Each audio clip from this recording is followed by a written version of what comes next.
Hello, my name is Lidia Bañuelos, and this is an educational video about assessment and testing in the classroom. Let's begin.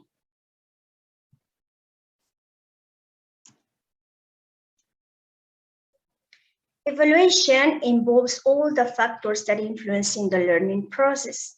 Assessment is any means of checking what students can do with language. Assessment involves measuring the performance to the students and their progress and help us to diagnose the problems that students have and help us to provide the students with useful feedback. This is an overview of language testing and assessment. Formal assessment is a grade-based assessment where teachers use grading system to evaluate the students' performance based on norm reference and criterion reference. Informal assessment is a way of collecting information about students' performance in normal classroom conditions, where teachers focus on observing students' performances and progress at different stages of their learning time frame based just on systematic observation.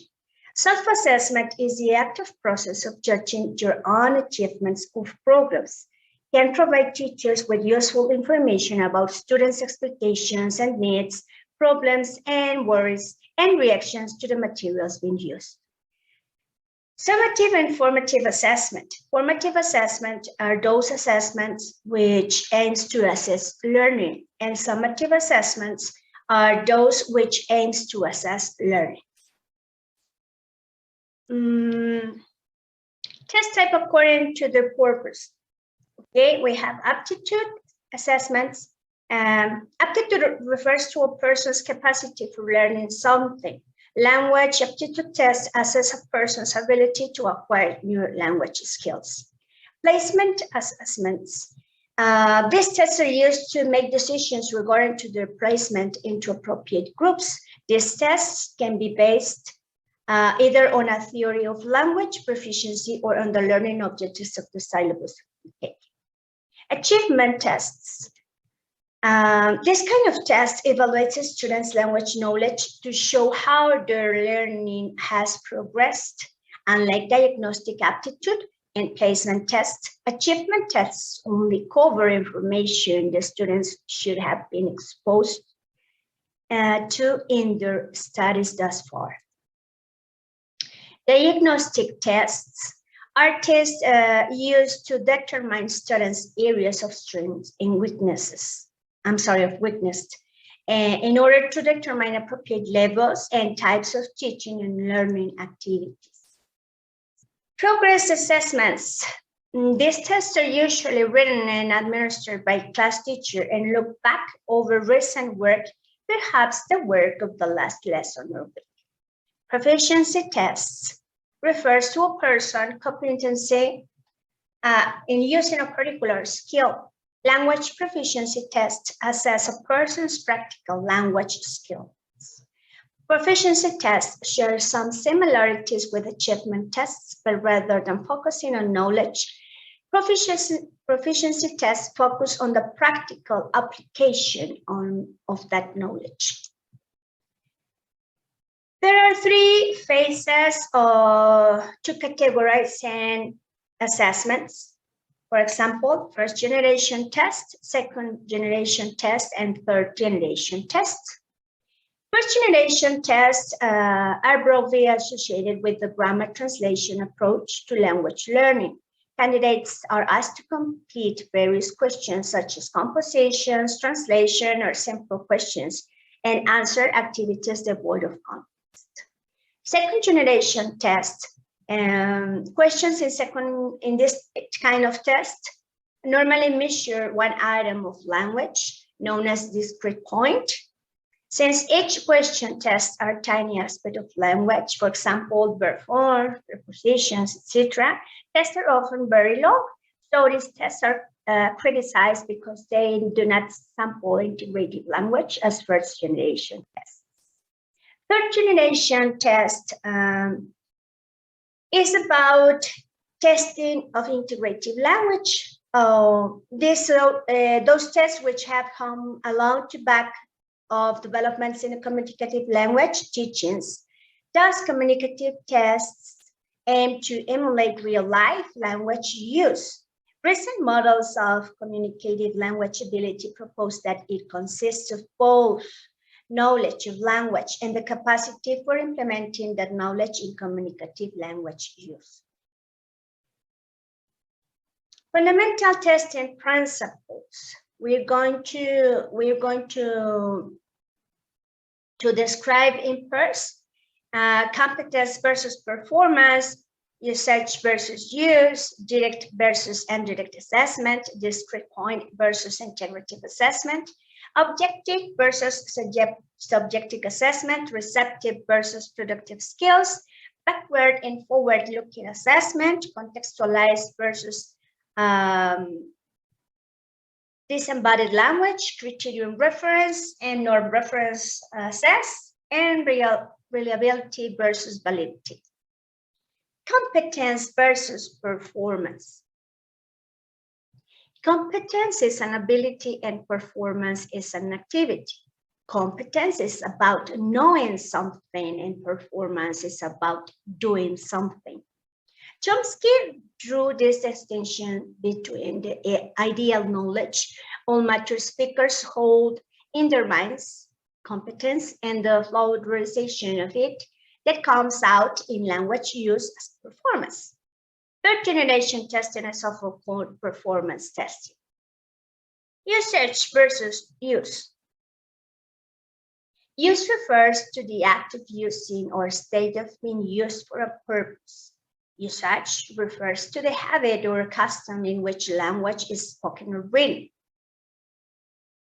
We also distinguish between language use and language usage. For example, learners whose instruction has consisted of grammatical rules will be required to produce sentences to illustrate the rules.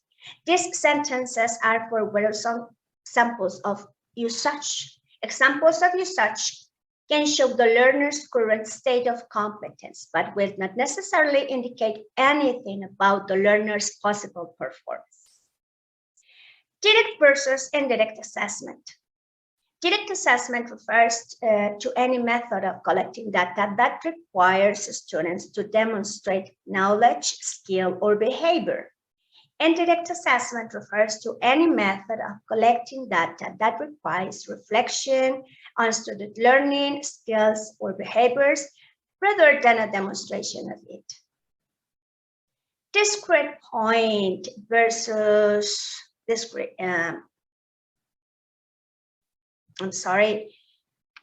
point versus integrative assessment. Discrete point assessments are tests which test one element of language at a time. Integrative assessment may be direct or indirect. The word integrative indicates that they test more than one skill of knowledge at a time. Objective versus subjective assessment. Subjective assessment is evaluated by just giving an opinion. An objective assessment has right or wrong answers. Receptive versus productive skills. Receptive skills involve receiving information like reading and listening, while productive skills involve producing words or phrases like writing and speaking. Backward versus forward-looking assessment. Backward-looking assessment is constructed to determine whether students got the material they studied. Forward-looking assessment is constructed to determine whether students are ready for some future activity after the current period of learning is over. Contextualized versus disembodied language. Contextualized language is the language a child learns in a familiar place, doing well-known activities. Disembodied language refers to the language that doesn't have context or a grammatical structure. Criterion reference versus non-reference assessment. Non-reference tests compare students with an average mark or a passing score in order to make some type of pass judgment of them. The problem with this type of testing is that it's not clear what the norm refers to. Criterion reference assessment compares students not against each other, but with success in performing tasks. The results of a criterion reference test can be expressed by continuing the sentence. For example, he or she is able to, where the ability may refer to some small or larger integrative language task. Reliability versus validity. Reliability is the degree to which an assessment tool produces stable and consistent results, while validity refers to how well a test measures what it pretends to measure. Reliability refers to the consistency of the scoring of the test, both between different graders and between the same grader or different occasions. Objective testing should give perfect reliability. However, faulty tests, for example, ambiguous multiple choice, wrong answers, or on an answer sheet, etc., can reduce the reliability of even an objective test. Other types of validity are content validity, construct validity, predictive validity, and concurrent validity. Formal assessment, objective testing techniques. Discrete points techniques are those which lead to objective scoring. Eaton reviews discrete point techniques including, you can see on this example, transformation, completion, combination, addition, grammar, rearrangement, correct or incorrect means true or false, matching elements, dual choice, and multiple choice, for example. Integrative objective testing techniques. Integrative techniques will, which could be scored objectively according to OER's work. For example, improve multiple choice, multiple matching, dictation, information transfer, clause procedure. What basic questions should a teacher ask him or herself before setting a test? When? Before, during, or after the course? Why am I going to set a test? One student, a group of students, to the whole class, etc. What is the main purpose of the test? Language form or language use, specified range of language, a broad range. How will the test be like? Formal or informal, for example. Why am I going to set this test? To assess previous learning or just to make a diagnostic? What are the main reasons for testing? In academic settings, language testing can assess students' current abilities or progress for the purpose of academic placement. In professional settings, language testing can determine whether a candidate has the language skills needed for a job. Language assessments can effectively measure a person's language abilities. As we can see, testing is used for a variety of purposes, so there are different types of tests according to purpose. It's by testing that as teachers, we can get some evidence about our students' development, about their skills. For example, after reviewing exams, we realize about our students' strengths and weaknesses. With all that information, it is possible to predict our students' success in language learning. Why are exams useful for language learning? Assessment and learning go hand in hand. This encourages teachers and learners to take a balanced approach to language learning. Exams are really useful because they help you to find out where your students are on their learning journey, where your students are going to their learning journey, and what your students will do next. How is it possible to make testing more productive and effective? Practice regularly to increase students' ability to recall information. Low-stakes exams to avoid students' anxiety. A short quiz after a lesson to reinforce the material. Provide feedback.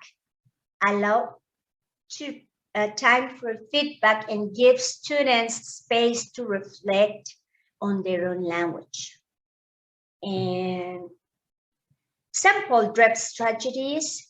For example, you can use flashcards to improve knowledge retention.